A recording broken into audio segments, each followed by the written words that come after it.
Morning everyone. Okay, this is one of the panels I made. This is one of the trial panels, yeah? And what I've done is I put some release agent on it, little dobs of it, then put some resin over the top to give me fisheye, to show you how to remove the fisheye and get it back to a standard where you can actually recover the carbon, yeah? And also sanding techniques, the big thing. Alright, this is P100, okay, again, P100, yeah, lots of people do this, and then they start rubbing, okay, yeah, it does the job, but there's an easier way to make your fingers last and to actually help you rub the part down, really. It's a way I learned over 40 years ago. You've got two pieces of paper. Now you're doing flat surfaces, it's easy. If you're doing undulated surfaces, it's a bit different, but still the same. Same with wet and dry as well. I do two pieces, fold them in half, and then put them together. Now, this way, when you're rubbing, one grips the other. Okay? Now, yes, do horizontals and verticals, but the easiest way to keep your area and surface flat is to do diagonals. Okay? Diagonal sanding and cutting at the surface, okay? Now you can see I've got scratches going in that direction. Alright? Now, I change direction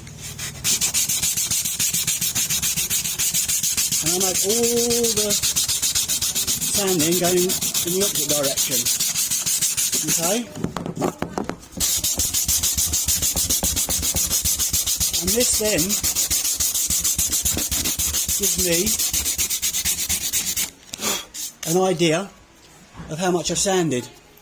I've removed virtually all the scratches going in that direction to put scratches in this direction. There's a reason for this. You can see all your high spots and your low spots, and if you look closely you can still see the fish eyes. Right? Now, if you really want to see exactly how much resin you've taken off, this is a thing I use. A paintbrush, some thinners, yeah, and it shows you the carbon, okay? And then clean it off and you can see the fish eye still, the low spots and the high spots, yeah? You see a low spot there, you can see a low spot here, you can see the fish eyes, and then you're ready to sand again and again. Go in one direction,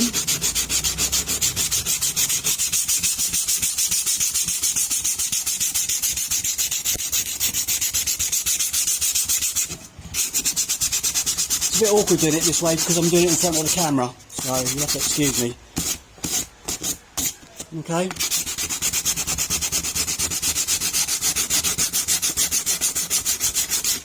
And the reason why I've got the low spots at the bottom is because I've got a bit of resin build up here where I coated it. Now, the other reason why I've shown you this method, yeah, okay, say this piece is all dirty now. What do? You just turn it over. Then you use this surface. When this surface gets dirty, you pull them to pieces, swap them over, and you've got clean sanding areas again to carry on sanding. Instead of keep on going and breaking a piece up, making your hand sore because it will move on this and you're trying to do this and you're trying to grip the sandpaper. It's crap. It's the same with wet and dry. With wet and dry it's even better because the water between the sandpapers actually creates a vacuum and they stick together even better. So when you're sanding with wet and dry, the sandpaper won't move because of the water, and you get a better contact area and easier on your fingers, especially your fingers and your hand for sanding. I remember reading someone's comment the other day about all the sanding and then your fingers becoming raw. My fingers are still okay. I mean, I've got a broken finger that's got a ripped ligament, so I can't do anything about that. But my fingers are still okay. And I've been doing it for 40 years. So it's a good method. It's just a way. And then when I'm finished, I can see also, if you look there, that I'm starting to come through to the carbon. So I know not to rub in that area anymore. Just below it is a fisheye, but I know I can get rid of that when I actually do the resin. It will fill it in because it's quite a low spot, quite an even spot now. It's not so deep. Alright, so that's a quick